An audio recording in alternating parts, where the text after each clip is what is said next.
Hello friends, philosophical knowledge for UPSC channel में आप सभी लोगों का स्वागत है। Hello friends, you all are welcomed in philosophical knowledge for UPSC exam. Now Prakriti has been finished, we are starting पुरुष।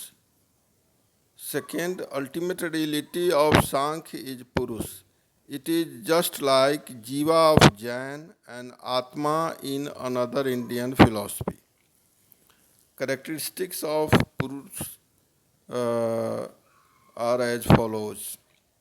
Purush is in form of pure consciousness. Consciousness is not even detached from it. In Nyaya Vaisheshika, consciousness is accidental quality of soul. According to Sankhya, consciousness is nature of Purush. Means it is not accidental. Consciousness always remains with Purush. Next point 2. Purush is eternal and not changeable. So it is beyond the limit of time and space. Point 3. Soul or Purush is beyond of three qualities, Sattva, Rajas and Tamas. So it is also beyond of bliss. But according to Shankaracharya, bliss is always with soul. Next point 4, Purush is both knowable and knower. Fifth, Purush is quite different from body. So it is different from Sariratmavad of Charvaka. Point 6. Purush is neither effect nor cause because it is beyond the chain of cause and effect. Next point 7. Soul or Purush is eternal, but according to Buddha, it is flow of consciousness, so it is changeable. Next point 8. Purush is many in numbers. According to Shankara, soul is one. Distinction between Purush and Prakriti. Prakriti is the subject of knowledge, Purush is knower. Prakriti is constituted by Sattva, Rajas and Tamas qualities. Purush is out of Gun. Prakriti is cause, Purush is free from cause and effect. This is Prakriti is changeable, Purush is unchangeable. Prakriti is active, Purush is inactive. Prakriti is irrational or aviveki. Purush is rational, viveki. Prakriti is parinami, Purush is aparinami. Means although Prakriti is active, Purush is not active, but both have their own qualities. Point 8. Quantity is nature of Prakriti, but only after connection with Purush. There is no creativity of Purush, but Janaj Jeev is with creative power. Prakriti is one, Purush is infinite in number. Prakriti moves towards Purush to show itself. Purush moves near Prakriti to get salvation. So these are characteristics and distinction between Prakriti and Purush. Now come to another point, that is proofs for the existence of Purush. In Sankhya Karika, following argument has been given as proof for the existence of Purush. This is Sutra sentence of Sankhya Karika. Sanghat Paritvat Trigunadi Viparyayadi Siddhant Purushosti Bhok भोक्तृभावात् कैवल्यार्थ प्रवृत्तिश्च. This is analyzed and explained as follows. Sanghat pararthatva. All things of the world are conjunction of respective parts which serve a certain aim. Unconscious Prakriti cannot be teleological but means to serve the aim of Purus. Thus, there must be an existence to use gifts of Prakriti. This is Purus. This is teleological argument. Trigunadi viparyayat.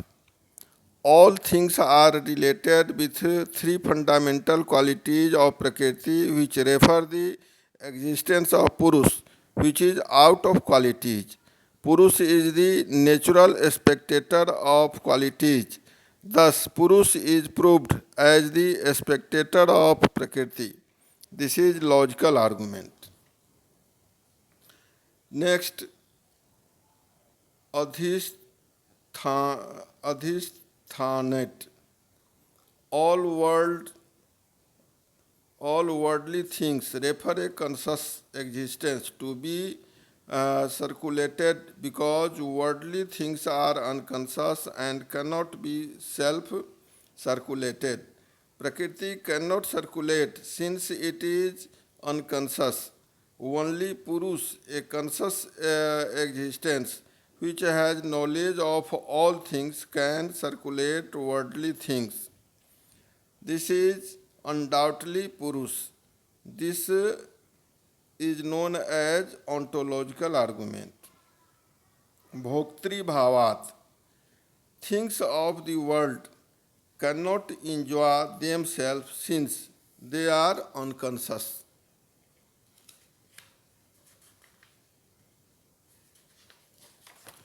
So there must be enjoyer to enjoy these unconscious things, which is Purus. This is ethical argument. Kaivalyartha pravritescha. All living beings try to remove pain and to get liberation because worldly things at least cause suffering. So, attempt to get freedom is possible only by conscious being, which is due to existence of Purus. This is religious argument. Now, next proofs are multiplicity of Purus. If there be only one Atma or Purus, then after taking birth by one, all will take birth. And after death of one, all will die. But this is not the situation in fact. Thus, Purus is innumerable. Next point is there are differences in mental and physical bases which prove multiplicity of Purus. Means our practical experience also shows that Purus is with consciousness, but multiplicity of physical bases prove its mental or physical base. Next point. There are differences of Sattva, Rajas and Tamas in different living beings. If there be only one Atma or Purus, then only one proportion of qualities will be seen, which is not experienced in the world, which proves multiplicity of Purus. Categories of living beings are different. If there be only one soul or Purus, then these may be same category. Then there may be same category which is not possible. Thus it proves multiplicity of Purus. Dear listeners, you have learnt all about Purus and Prakriti, consciousness and matter. In modern language, consciousness and matter collectively create the worlds, and when Purus and Prakriti separate from one another, there will be destruction of this creation. This is basic view and very popular view, and yoga, a well-renowned philosophical school, also adopt such type of theory, such type of theories of Sankhya. Okay, friends, thank you, listeners. Prepare yourself by hearing it for the main exam of philosophy in UPSC exam. God will help you. Okay, thank you.